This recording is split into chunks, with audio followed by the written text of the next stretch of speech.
आपको अपने मोबाइल के गैलरी में कौन कौन सा डॉक्यूमेंट्स नहीं रखना चाहिए।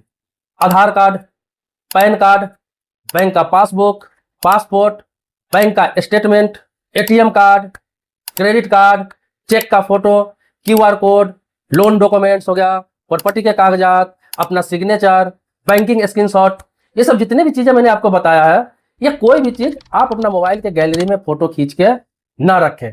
क्योंकि आजकल जितने भी ऐप आप इस्तेमाल करते हैं ना, सारे ऐप में आपसे परमिशन लिया जाता है गैलरी का, और सारा गैलरी उन कंपनियों के पास चला जाता है।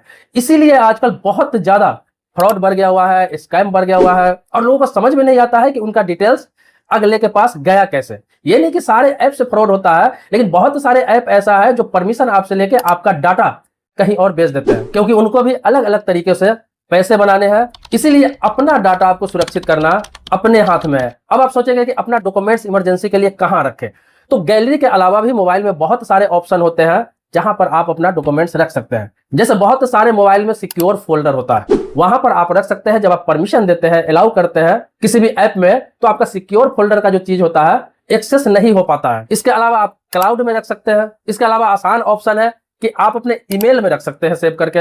आप इनबॉक्स में रख सकते हैं, आउटबॉक्स में रख सकते हैं, ड्राफ्ट में रख सकते हैं, क्लाउड में रख सकते हैं। आपने अपने ईमेल का 2 फैक्टर ऑथेंटिकेशन कर रखा है, तो ईमेल में कुछ भी रखिए, कोई भी उसका डाटा लीक नहीं हो सकता है। बस पासवर्ड आप स्ट्रांग रखें, और जब तक खुद से आप किसी को शेयर नहीं करते हैं वहां से, तब तक आपका कोई भी इमेज किसी के पास नहीं जाता है। अगर गैलरी में ही रखना है तो बहुत सारे मोबाइल में ऑप्शन आता है कि आप किसी भी पर्सनल ऐप को भी लॉक करके रख सकते हैं स्ट्रॉन्ग पासवर्ड के साथ में। अन्यथा कब आपके साथ स्कैम हो जाएगा और आपको कभी समझ में नहीं आएगा कि आपका डाटा, आपका डिटेल्स उनके पास कैसे गया। और आजकल अधिकतर लोगों के साथ यही हो रहा है।